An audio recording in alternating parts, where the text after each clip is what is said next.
Welcome back, everybody, to another episode of Explain This. I'm with the star of the show, Robin Riddle. Robin, how are we? I'm good. How are you? It's great to see you. You too. I'm excited to be here. Robin, you sent me the topic list today, and I'll be honest, I had no clue what it was. So I'm coming in super ignorant, guys, but I'm hoping you can explain for me sperm DNA fragmentation. Yes. What in the world is this? Okay. So, as you know, I do a lot of functional fertility, and when we're talking about sperm, we're talking about fertility. Mm-hmm. When you're looking at sperm, of course, the purpose of the sperm is to carry genetic material to an egg, make a baby. That genetic material, called your DNA, can be damaged. And so the DNA fragmentation is looking at how much damage is within the DNA contained within the sperm. Can I tell you what I thought it meant? What? I literally thought we were talking about how do we get the best traits of the mom and the dad. We are cherry picking exactly what we want this baby to look like. So that's not what this is. That is not at all what this is. Okay, so we're trying to reduce the damage. Reduce the damage to the DNA. Got it. Yeah. Okay. Yeah. Okay. So damage to the DNA within the sperm, like I said, is called DNA fragmentation, and we do a score of this, a DFI, DNA fragmentation index score. Okay. And a high score obviously tells us that we have high damage. This can lead to male factor infertility, but also IVF failures and recurrent miscarriages. That can be, I know that's frustrating for people, Yeah. especially if you don't know that that's the reason Yeah, why. yeah. And so what's frustrating for me as a provider in fertility is this is not looked at nearly as often as it should be. Okay. So we're here in the Knoxville area. I've called all the local Knoxville clinics. Nobody tests it. Okay, and this is just a normal test. I mean, Well, it's a specialty test. Okay. It's a semen analysis, but it's a specialty semen analysis. But none of the clinics around us do it. Now, online, I do see that there are clinics that see the importance of this, but Yeah. definitely not in this area. So That's very frustrating. Super interesting. Is this one of the, say somebody's having trouble getting pregnant, is this one of the first things you're looking at? For me, yes. Okay. Absolutely. Okay. So as I always say when I'm talking fertility, it's a 50-50 split. We Okay. can have male factor, female factor, and we can have both going on. Okay. A lot of times when you're looking at IVF failure and miscarriages, it tends to get blamed on the female. Yeah. What's wrong with her? Why is she not implanting? What's wrong with her hormones? But this can actually be a huge factor within this. So like I said, less often tested. A lot of times we're looking at motility and morphology and things like that. But more and more studies are starting to show that this is probably the most important factor in looking at male fertility. So sperm DNA fragmentation is damaged DNA that we don't even know is damaged. That we don't even know is damaged. And Yeah. why is this important? Well, so if you don't have good DNA, you can't fertilize, or if you do fertilize, the Okay. body is going to abort it because it could be genetically damaged, or we come up with a genetic anomaly within a baby. Got it. So basics of DNA, sperm carries 23 chromosomes, an egg has 23 chromosomes. So they're supposed to combine and make a baby. Okay. But when there's fragmentation, there's some sort of deletion. Like if you know what a DNA, like the double helix looks like, looks like a ladder. Mm-hmm. Basically, some of the steps in the ladder can be missing or they can be broken. And so that's fragmentation, meaning there's just certain sections within the DNA that's just broken for some reason. It actually looks broken. Mm-hmm. Wow. Yeah. And so any break in those strands is going to make those chromosomes not come across correctly. So damage can occur at multiple different points while sperm is being produced. So it can be during the production of the sperm cells, the spermatogenesis. It can be while it's in storage, which is in the epididymitis, getting ready to be ejaculated, or it can even occur with or post-ejaculation. Okay. So there's lots of places where damage can happen. Most common is actually while it's being stored. So it takes an average of 70 to 90 days to go from sperm production for that sperm to be the one coming out. So in that time frame, that's when the damage is happening, after it's been produced, but before it's actually the ones coming out. It's so interesting because I feel like in most of these videos we do around functional fertility, there's so much preparation involved in terms of long before you're wanting or trying to get pregnant. Yeah. And a lot of that preparation comes early. It does. And like we talked about in the egg health, it takes up to 3 months to improve egg health as well. So there is a lot of prep that goes into this, and knowing that this is an issue is super important. So it's going to take some time to fix it. We need to look at it to know if we need to fix it. So much is just is taken care of just by knowing the things that you need to look out for. Yeah. This test is one of them. Okay, keep going. Yeah. Okay. So DNA damage, super, super common. The whole body, there's damage constantly happening. But our cells know how to fix that or get rid of it. The problem is when the cells can't fix that, and that's what's happening with this DNA fragmentation. So those immature sperm cells, they have a little bit of ability to kind of fix themselves. Once they're mature, they can't fix themselves anymore. Okay. So if they are mature and then they are damaged, the sperm cell itself can't fix its DNA. Okay. So once that DNA tries to connect with an egg, the egg actually has a little bit of an ability to correct the sperm. Huh. So the guy comes in a little bit messed up. The girl's like, all right, I got this. I'm going to fix it. But if it's really bad, she can't fix it. So interesting. Yeah. So this can happen and result in a couple of different things. One is we're just not creating an embryo because Right. it just can't. Right. 2, failure to implant. 3, miscarriages. Or 4, genetic anomalies. Those are the big things that we're going to see with this. What does failure to implant mean? So so egg and sperm connect and start producing and creating that embryo, but it can't implant. So you're never actually pregnant? Yeah. Okay. Yeah. Okay. Yeah. Okay. And so, again, this can go into the embryonic stage where it does implant, and then we can miscarry, or we can have a baby that genetically has some issues. Wow. Things like cleft palate, heart issues, those are high on the list of inherited things coming from dad, like dad's issues. Yeah. Goodness. Yeah. Okay. Goodness So gracious. when people are younger, of course, DNA fragmentation tends to be less when men are younger, but the female body also tends to recognize that a little bit better and tends to miscarry a genetically abnormal pregnancy easier. But as we get older, the eggs are genetically not as great. The sperm is genetically not as great. So we have higher rates of miscarriage or higher rates of babies born with anomalies. Interesting. So that's why as you get older, getting pregnant is more difficult versus when you're younger. Yeah, and there's Well, a lot part of of it. there's a lot of factors that play into it, but Right. definitely that DNA fragmentation index or DFI score tends to elevate with age. I mean, this seems to be everything. Like, well, not everything. Yeah, it's super important, but right? a really big part Super of it. important. Yeah, it Goodness. drives me crazy. This is not looked at very much. So the DFI score, like I said, it's referring to the percentage of sperm within the sample that have fragmented or damaged DNA. So the higher the score, the higher number of cells or sperm that are damaged. So there's still some controversy within research on like what the cutoff is for this, but it's generally accepted that anywhere between 30 to 50% or higher is considered high. Okay, so 30 or above. If basically, yeah, Okay. 30 to 50 is kind of where there's somewhere teetering in there. Depends on what lab you look at. Some may say 40 and up. Okay. But basically 30 plus is considered to not be great. Okay.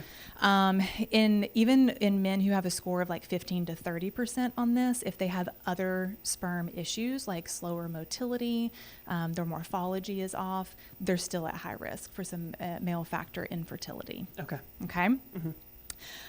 So several studies show that men with abnormal semen parameters like poor motility or poor morphology also tend to have a higher DNA fragmentation index. So even if you're in a practice that doesn't look at the DFI, if you have issues with the motility or morphology, chances are we probably have issues with the DNA as well. It's safe to assume, okay, Yeah. I probably have Yeah. a higher DFR percentage. Yeah, it correlates. Okay.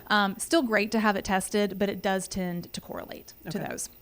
And so, like I've said, this can cause a lot of issues with conception. That's why we're typically looking at this, is because we're having some sort of infertility issues. So that is where this conversation is brought on, is with some sort of like fertility, not being Yeah. able to get pregnant. Yes, Okay. absolutely. Okay. So with an elevated DNA fragmentation index, conception absolutely is possible, but it's much harder.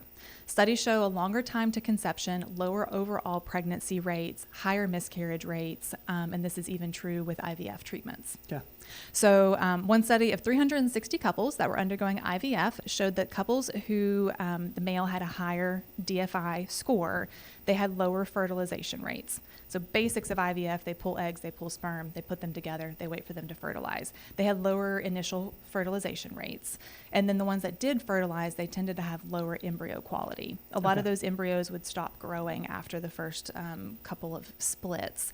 But if they did continue, then the quality of the embryos that they were getting from that cycle were much lower. And then the chances of achieving a clinical pregnancy with those embryos was much lower. And then the miscarriage rate was higher with all of those. Is this part of, should this be a part of the conversation? You know, at what point, say they're not having this conversation like way prior, but you're going through the process, you know, say with, you know, IVF, or should that be a part of that? I absolutely think this should be part of the process. And like I said, a lot of the clinics around here are not doing it. Hopefully other clinics are. One study actually says that the DNA fragmentation can predict the outcomes of assisted reproductive technology. So if we know that we have a really high DNA fragmentation index going into IVF, they could already tell you your chances of a clinical pregnancy with these current scores are pretty low. Is there, like, I don't want to, like, put anybody in Knoxville on blast here, but, like, is there a reason why they're not running it? Is it just a lack of education around it? Or? I'm not sure. I couldn't get a good explanation. Some still think that it's not clinically important, but the more and more studies that you read, the more and more you can tell it actually is very clinically important. Interesting. It sounds like it's very important. Super important. So in many cases with that high DNA fragmentation index and the IVF, like I said, the embryos tend to fail early, but if they don't, high miscarriage rate. So one study showed that there was a 50% miscarriage rate with couples that had that high DFI versus 16% in couples who did not. Yeah. So when you're spending that kind of money on IVF, yes, this is a super important thing to know. Yes. So let's talk about causes. Yeah. Obviously something's causing this. Huge cause for DNA fragmentation is oxidative stress, which is the cause for like everything bad in the body is oxidative stress. That rust. It damages everything. So anything that damages the mitochondria obviously is damaging these cells. So sources of oxidative stress can be things like environmental toxins.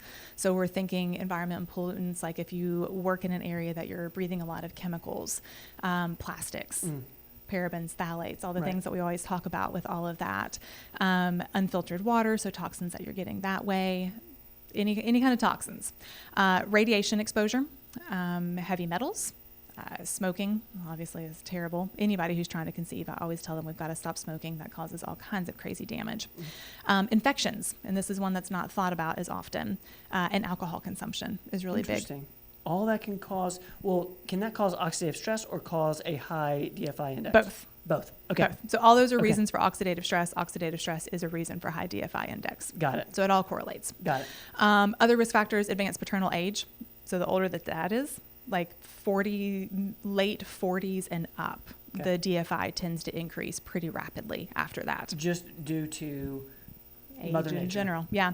And, they've probably had a lot more exposures in their life by then than a 20-year-old has. Right. So things tend to accumulate. Right. Of course, you've got like these movie stars that are having babies when they're 80. Like it can still happen. Yep. But if you compare theirs to someone who's in their 20s, the DNA fragmentation is going to be very, very different there. Got it. So again, on infections, interesting case that I'd heard. So when I was going through my fertility certification, one of the doctors that we were talking to was talking about a case that she saw where a dad had COVID, and they had been doing serial semen analysis on him, and his sperm count dropped to 0 for about 4 months post-COVID. No kidding. Yeah, and it recovered, but infections can have a huge impact. Well, again, like so much of this is just figuring out why, and that way, I mean, I'm sure that would alleviate a lot of frustration on that person's part, just to know, okay, now we're through that. Yeah. Golly, infection, that's wild. Yeah, so STIs, of course, gonorrhea, chlamydia, things like that. There's also a lesser known one, ureaplasma and mycoplasma, huge cause for infertility, both male and female factor infertility. I'm going to do a special just on those because they're so rampant. About 80% of the population, if you tested them, would test positive for a mycoplasma, but we don't know it. It doesn't typically cause symptoms or issues. Interesting. But it can cause infertility. So, lots of infections can cause issues.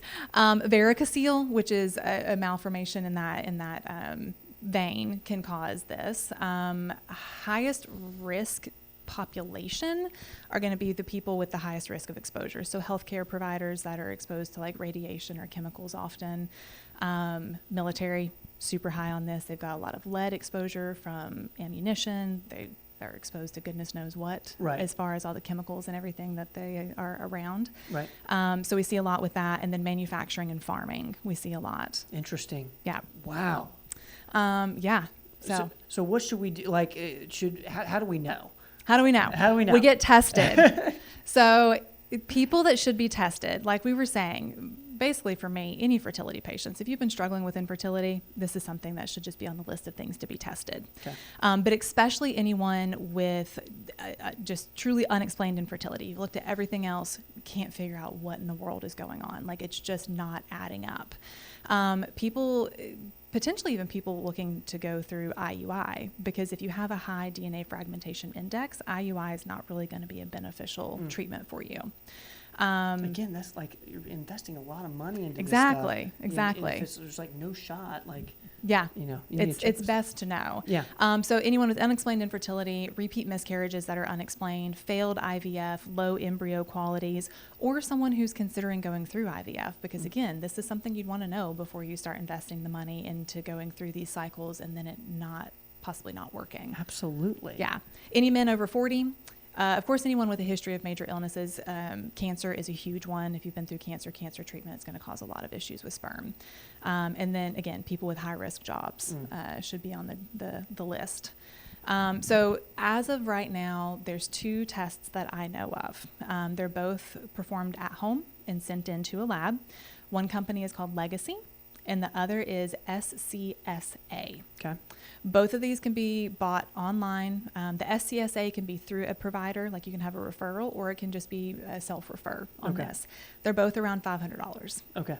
So and if it's a you're one-time? No, I guess it wouldn't be a one-time thing because you can't improve it. You can improve it. We're going to talk about that. Right. So, we're probably going to end up doing this at least twice. Because you need to see if the ways you're trying to improve are improving it. But okay, I'm with you. I'm with So you. the one from Legacy is a total semen analysis plus a DNA fragmentation index. So I really like that one. It's a little bit more expensive, like $550 maybe, but you're going to get the full analysis. So you're getting the motility, the morphology, the counts, all of that, along with the fragmentation index.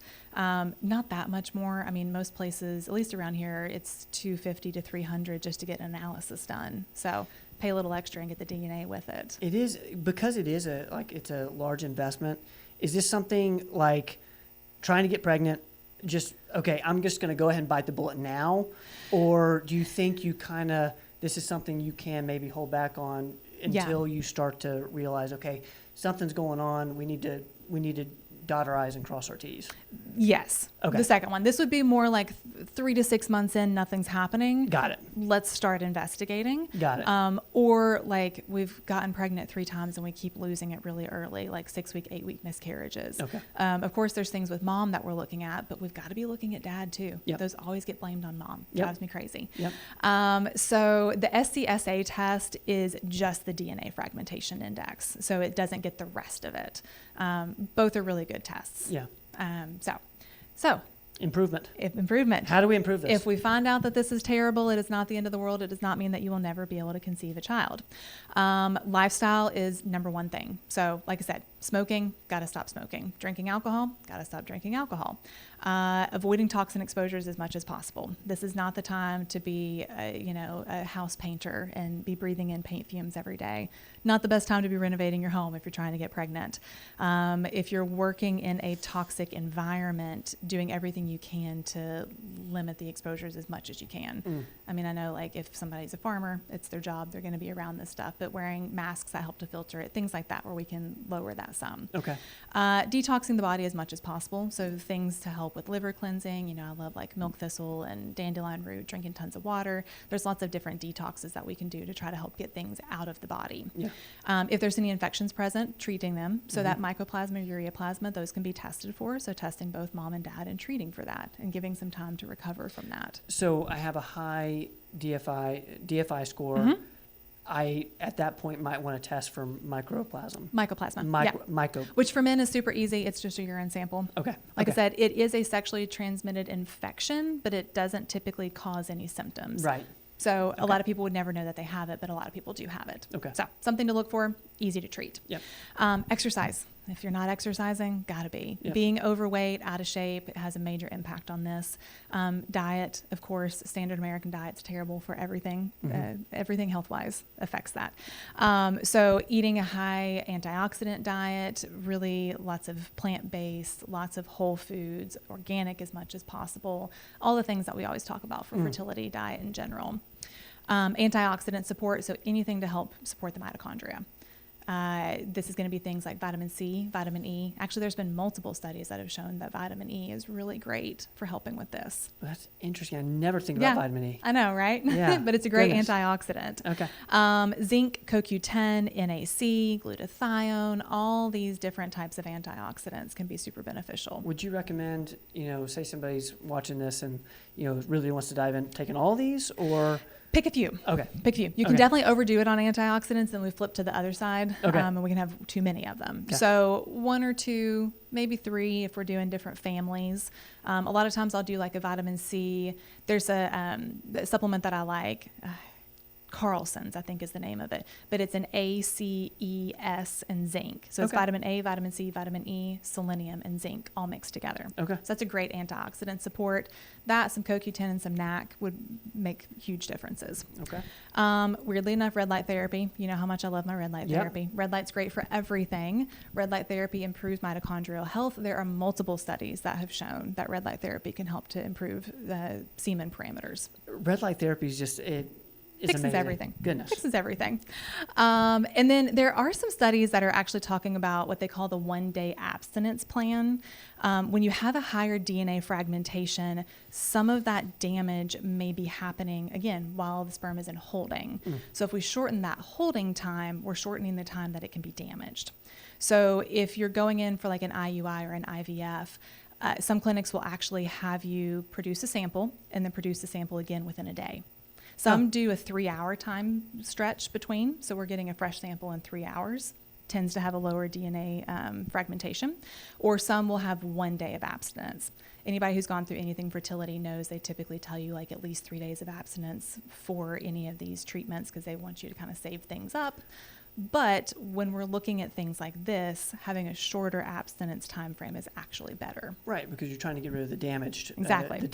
fragmented DNA. Okay. Yep, absolutely. Yep. Super interesting. Yeah. Like I went into this completely ignorant, and you did such a great job of explaining that. Well, thank you. Guys, get if you connected with this, try out these tests. We'll try and link them below. As we're not affiliated at all. It sounds like it's a no-brainer if this is a period of life that you're in. Robin, thank you. Absolutely. Great job. Guys, as always, you name it, we explain it. We'll see y'all next time. Don't go away.